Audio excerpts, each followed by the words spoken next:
안녕하십니까. 지난 차시에서 일상생활에서 만날 수 있는 향기에 대해 화장수를 중심으로 여러 경우를 살펴보았습니다. 이제 이러한 향기를 내는 제품에서 사용되는 향료에는 어떤 종류가 있는지에 대해 살펴보도록 하겠습니다. 향수나 방향제와 같이 다양한 향제품을 만들 때 가장 중요한 재료는 물론 향료입니다. 향료의 영어 표현은 perfume인데 연기를 통해서라는 의미를 갖습니다. 즉, 고대 종교 행사나 축제에서 주로 향이 나는 나무나 수지 등을 태워 향을 즐기는 훈향 형태로 많이 사용되었기 때문에 붙여진 이름인 것 같습니다. 먼저 향료는 일반적으로 천연향료와 합성향료로 나눠집니다. 말 그대로 천연향료는 자연에 존재하는 동물이나 식물들로부터 얻어지는 향료를 말하며, 합성향료는 유기화학 반응을 통해 얻게 되는데 핵심적인 기술은 향료의 정제와 분석이 됩니다. 이러한 향료의 분리에서 간혹 혼동이 일어나는 부분이 있습니다. 천연 물질로부터 특정 향성분을 분리해낸 향료를 단리향료라고 하는데요. 이 단리향료는 천연향료와 합성향료 어디에 해당되는가 하는 문제입니다. 여러 책에서 단리향료를 합성향료로 분류하고 있는데, 엄밀한 의미에서 천연물에서 분리한 단리향료는 천연향료에 속해야 합니다.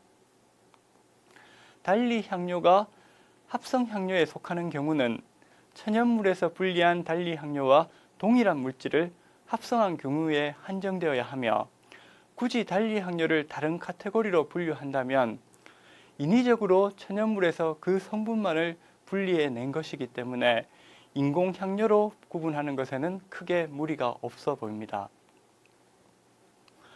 여러 가지 합성향료와 천연향료들을 섞어서 화장품이나 식품 등에 사용할 수 있도록 완성된 형태로 다듬어진 향료를 조합향료라고 부릅니다. 그리고 화장품에 사용하는 조합향료를 프레그런스라고 부르며, 식품에서 사용하는 조합향료를 플레버라고 구분해서 부르는데, 시간 관계상 이번 강의에서는 주로 화장품 조합향료를 중심으로 살펴보도록 하겠습니다. 조합향료는 휘발성의 정도와 가볍고 무거운 느낌, 향이 지속되는 정도로 구분되는 탑노트, 미들노트, 베이스노트라는 세 가지 패턴의 향치가 섞여 있는 것이 일반적입니다. 여기서는 세계적으로 향수의 대명사로 인식되고 있는 샤넬 넘버 5에 사용된 향료들을 예로 들어서 세 가지 패턴의 향치를 설명하도록 하겠습니다. 세 가지 패턴의 향치 중에서 향의 느낌이 가장 가볍고 상대적으로 빨리 퍼져나가는 향치를 탑노트라고 부릅니다.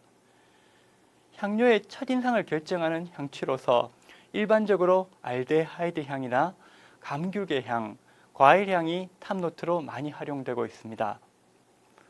샤넬 넘버 5에서는 알데하이드 향을 중심으로 감귤계의 베르가모트 향과 네놀리 향 등이 탑노트로서 사용되었습니다.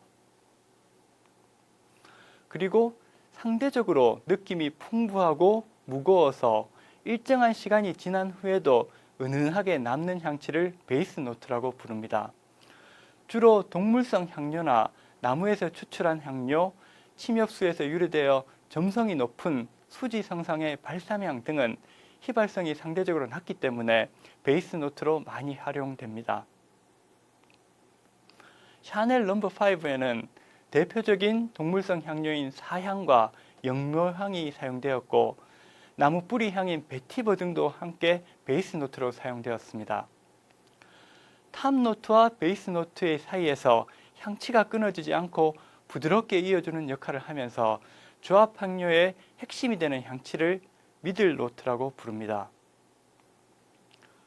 확산성이 강한 탑노트가 조합향료의 첫인상을 남기고 사라지기 전에 플로랄 계열, 즉 꽃향기가 그 공간을 함께 채우게 되는데, 4대 꽃향기로 꼽히는 장미향, 자스민향, 라일락향, 은방울꽃 향 등이 대표적인 미들노트 향치가 됩니다. 대부분의 향수들이 미들노트인 꽃향기를 기반으로 만들어지는데, 특히 하나의 꽃향기를 주제로 한 대표적인 향수로는 품격 있는 은방울꽃 향기를 선보인 크리스찬 디오르의 향수 디오리시모를 들 수 있습니다. 이 향수는 지금은 고인이 된 영국의 다이아나 왕세자비가 생전에 즐겨 사용한 향수로 유명합니다. 왕세자비가 비운의 삶을 뒤로한 채로 떠난 이후에도 그녀를 추모하는 이들이 그녀의 무덤가를 찾아 은방울꽃 향기로 채워주고 있습니다. 샤넬 넘버 5에도 미들노트로서 자스민향, 장미향, 은방울꽃향, 일랑일랑과 같은 다양한 꽃향기들이 사용되었습니다. 특히 샤넬 넘버 5에서는 탑노트로 사용된 알데하이드 향과 미들노트로 사용된 플로랄 향이 독특하게 결합됨으로써 절묘한 향취를 만들어내는데 그 창작성이 인정되어 현대적 향조 중의 하나로서 알데하이드 플로랄 노트라는 향초가 처음으로 만들어지게 됩니다. 샤넬 넘버 5가 크게 성공하면서 알데하이드 플로랄 향초를 계승하는 향수들이 그 뒤로 출시가 줄을 잇게 됩니다. 참고로 이러한 탑, 미들, 베이스 향치로 사용되는 향료들이 휘발되는 속도와 지속되는 정도는 과학적으로 증기압이라는 개념으로 설명이 가능해집니다. 증기압에 대해 자세히 설명하는 것은 본 강의의 취지에 벗어나므로 간략하게 말씀드리면 일반적으로 증기압이 커질수록 액체의 표면에서 증기가 되려는 경향이 커지므로 향기가 가볍고 잘 퍼진다고 말할 수 있습니다. 물의 경우에도 이러한 증기압 개념은 굉장히 유용하게 이용되고 있습니다. 예를 들어서 빨래를 한 후에 빨래를 걸고 그 주위의 공간에서 문을 다 닫아 놓게 된다면 이러한 빨래가 마르는 속도는 굉장히 늦어지게 됩니다. 왜냐하면 이 빨래에서 물들이 증발을 하게 되고 이 증발하는 것들이 일정한 압력에 도달하게 되면 더 이상 증발이 멈추게 되기 때문입니다. 그래서 우리가 빨래를 걸어 놓고서는 항상 환기를 해줌으로써 이러한 증기를 밖으로 배출을 시키고 그렇게 되면 다시 빈자리를 이러한 물 분자들이 다시 증기 상태로 계속해서 빨래로부터 증발하기 때문에 빨래가 마르게 되는 것입니다.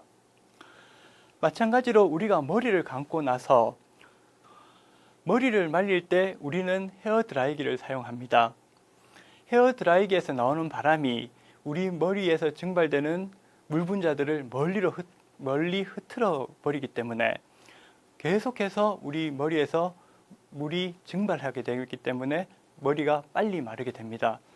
또한 뜨거운 바람이 나오게 하면 이렇게 증발하려는 속도가 굉장히 커지기 때문에 더 빨리 머리가 마르게 됩니다. 즉 온도가 올라갈수록 증기압이 커지게 되고 또한 증발하려는 경향이 강하게 됩니다. 이러한 증기압 개념은 특히 향수에서 굉장히 유용하게 사용될 수 있습니다. 여러분들께서 증기압과 관련돼서 조금 더 공부를 하신다면 탑노트, 미들노트, 베이스노트를 이런 증기압의 개념만으로도 이해하실 수 있게 될 것입니다. 따라서 탑노트로 분류되는 향료들은 대체적으로 증기압이 높고 베이스노트로 분류되는 향료들의 증기압은 상대적으로 낮게 됩니다. 즉, 좋은 향수는 이러한 증기압 분포가 골고루 이루어진 향료들을 감각적으로 조합해낸 결과물로 볼 수도 있겠습니다. 이제 앞에서 세 가지 패턴을 향조를 설명하기 위해 인용했던 향수인 샤넬 넘버 5의 탄생 과정에 대해 간단히 살펴보겠습니다. 1920년 여름 프랑스 칸에서 러시아 출신 조향사인 어네스트 본은 코코 샤넬에게 다양한 창작 향수들을 선보였습니다. 여기에는 합성 향료인 알데하이드 계열의 향료를 높은 비율로 사용함으로써 기존 향수와 차별화되는 독특한 알데하이드 플로랄 향초를 활용해서 처음 창작한 향수도 있었습니다. 샤넬은 이 향수를 그녀의 최고 고객들에게 크리스마스 선물로 증정하기로 하였고 이름을 샤넬 넘버 5로 정했습니다.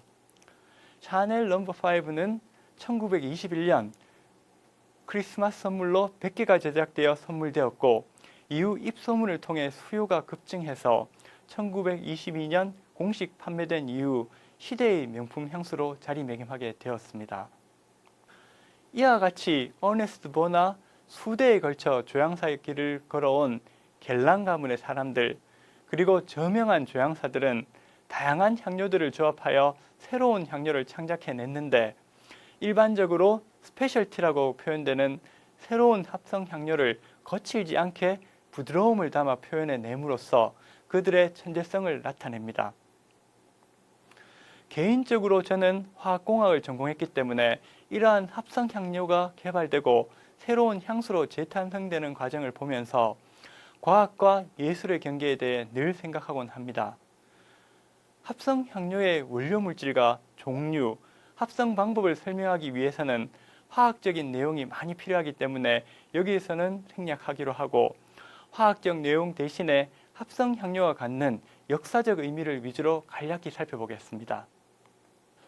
프랑스와 독일 같은 나라에서는 유기 합성 및 화학공학이 크게 발전하게 되는데, 이러한 산업의 발전과 함께 다양한 부산물로서 합성 향료가 등장하게 됩니다. 천연 향료에 비해 저가이며 공급량이 많을 수 있다는 장점이 있어 향수의 대중화를 열게 되는 계기가 되었습니다. 재미있는 사실은 원래 원하는 향료를 얻기 위해 향을 분석하고 합성하는 성공적인 예도 많았지만, 초기에는 합성하는 과정이나 최종 단계에서 의도치 않게 좋은 향기가 나는 것을 발견하고 이 물질을 향료로 사용하는 예도 많았다고 합니다. 이렇게 탄생한 합성 향료는 바로 화학 물질계의 신데렐라가 됩니다.